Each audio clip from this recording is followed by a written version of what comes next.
Hope this finds you well in the midst of a wild, wild week as things seem to be changing by the minute. I just want to take a few moments to share some thoughts that I've been having, particularly about the series that we've been in, titled Recalibrate, as we're looking to realign our understanding of who Jesus is, our perceptions of who he is, our assumptions of who he is, and realign them to who he actually is. I mean, this is the question that Mark invites us to answer. Who is Jesus in his gospel? And so it was a week ago today that we were in the passage at the end of Mark 4 where Jesus calms the storm.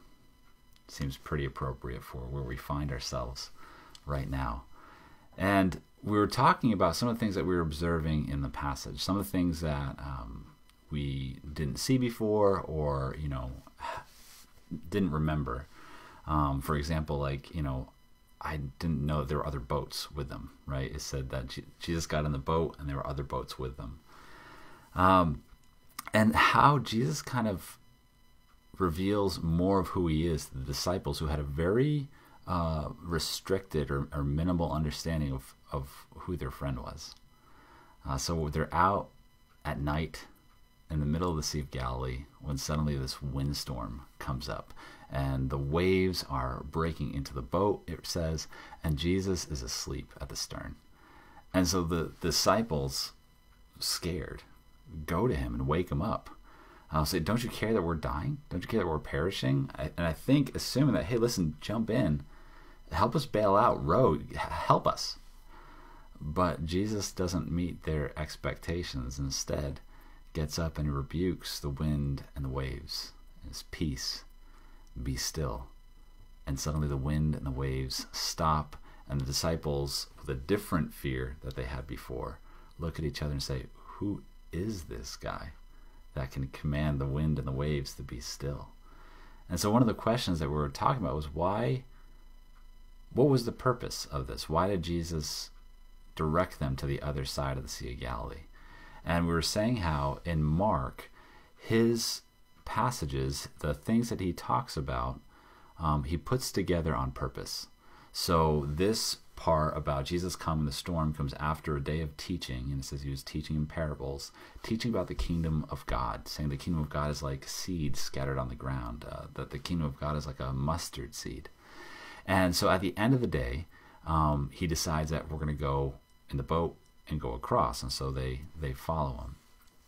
Now we'll see in chapter 5 that they go to the area of the Gerasenes, which was Gentile country, and upon arrival, they're met by a man who has been living in the graveyard.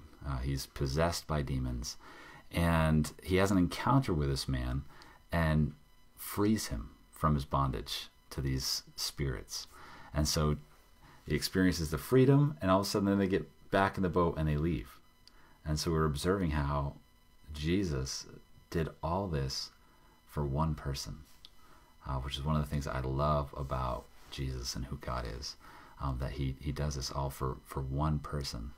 But as I was thinking about that passage, another thing that caught my attention, it was the next day, that this was one of the first times in Mark where someone wanted to follow Jesus and Jesus said no. So this man experiences Jesus, wants to follow him, and Jesus says, no, I want you to go and tell people.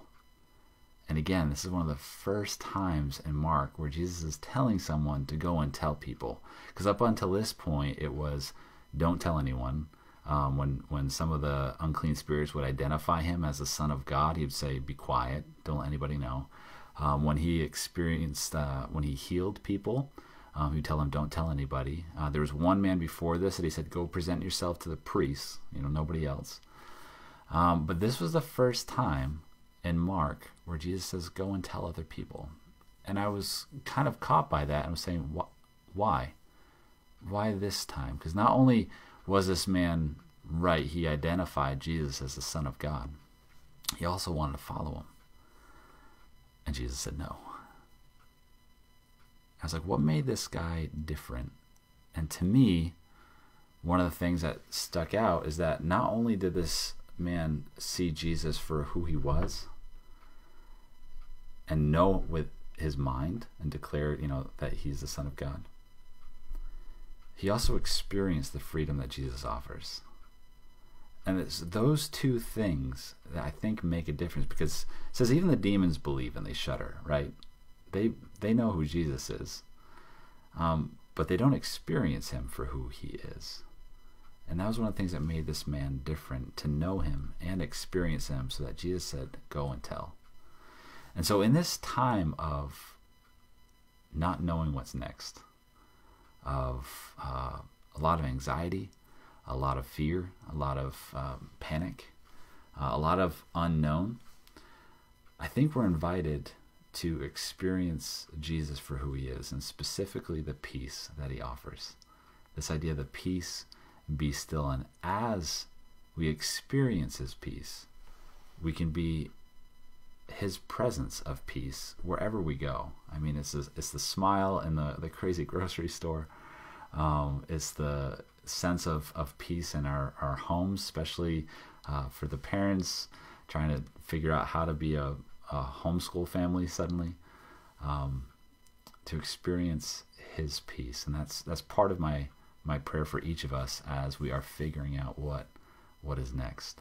So continue to pray for me, for Pastor Glenn, for the other ministry leaders as we figure out how we're going to be doing things these next few weeks. We're continuing to keep you in our thoughts and praying for each of you as well. If there's anything more that we can be doing, please definitely reach out to us. We would love to hear from you. So thanks. God bless.